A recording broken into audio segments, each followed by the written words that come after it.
Hey everyone, welcome back to Window Seat Studies. So today we are going to discuss about genomic imprinting.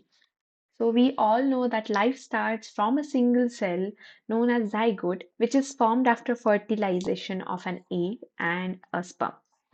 So we are diploid organisms means we have two sets of chromosomes. One is inherited from our father and other one is inherited from our mother. When we were learning about Mendelian genetics, we learned that there are different combinations like the heterozygous combination, the homozygous dominant, the homozygous recessive combination, all of them, they are going to result into differential expression of gene, which is going to result into different phenotypes. So in Mendelian genetics, there was an assumption that both of the sets of genes, both of them are active, both of them are going to express. But genomic imprinting says otherwise. It says that there is monoallelic expression of certain genes, and those genes are known as imprinted genes. So genomic imprinting suggests that imprinted genes, they show monoallelic expression, means only one allele will be expressed, and the choice that which allele is going to be expressed, that will be parent of origin specific.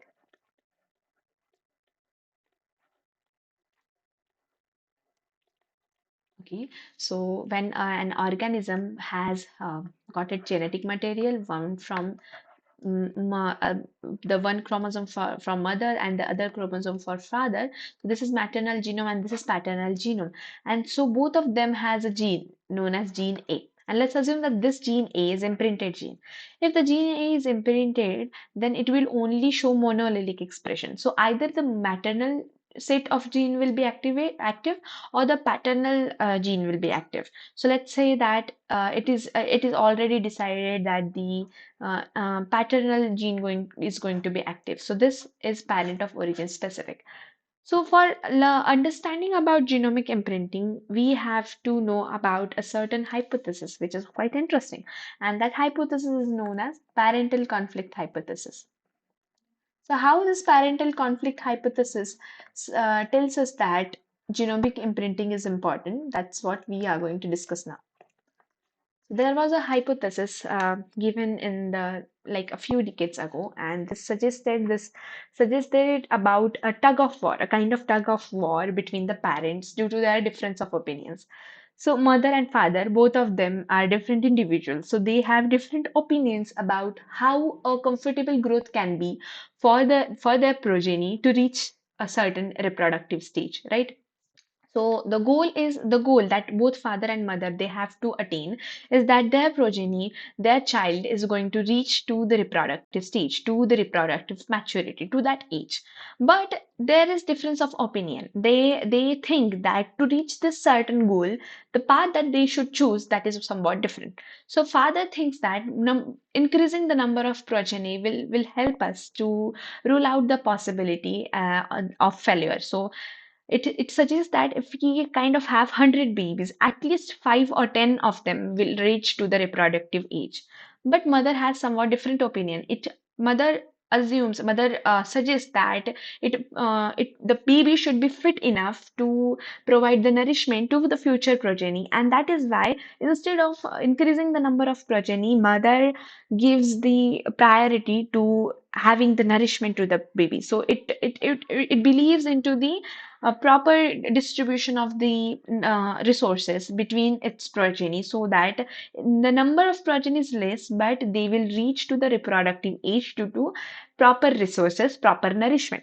So both of them have different opinion, but both of the opinions are extreme. If you follow father's opinion, if you follow about the father's opinion, it will be like more quantity and less quality. So number of progenies will be more, but again it will be wastage of resources. It will be wastage of nourishment, and more importantly, it will take a bad toll on the mother's health. But if you decide to go with mother's opinion, there is no surety that even if you provide proper nourishment, and even if you invest all of your resources into certain number of progeny, there is no surety that they are going to reach to the reproductive age. So it's like taking a gamble on whether they are going to reach to the reproductive age or not. So instead of following their opinion exactly, the individual, the embryo, it chooses a path which is in between. So the balance is maintained between both of the opinions, and this balance is established by genomic imprinting. And that is how genomic imprinting is quite important, because it creates the balance and it provides the opportunity for the offsprings to survive. And that opportunity is created by the complementation of maternal gene copies and paternal gene copies. So, on the molecular level, parental conflict hypothesis suggests that the male copies of genome, the male copies of genes, that will make sure that the number of progenies would be more, and it is less concerned about nourishment. But the female copies of gene, it makes sure that the copy that the whatever expression of the proteins is going to be done, that will help in the nourishment, that will provide the nourishment, that will help in the distribution of resources, rather than improving the number of the cells. So it will be activating the genes that are suppressing the growth. So the male copies of genes will be growth related. So those will be the gene which are growth related, while female copies of genes will have growth suppressive genes. So this is how the offsprings will be reaching the reproductive age by creating the balance, and that balance, that is created by genomic imprinting.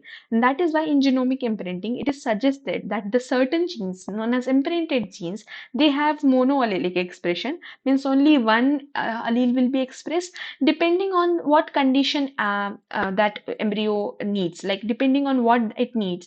If it needs growth, the paternal copy will be active. If it needs nourishment, the maternal copy will be activated, and that is ensured by the imprinting.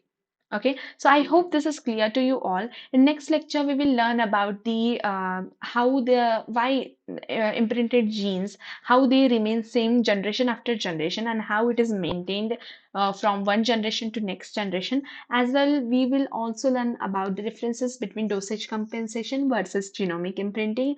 We will also learn about the examples such as KCNQ1 locus. We will also learn about the cluster, the H19 IGF2 cluster. Till then, see you. Bye bye.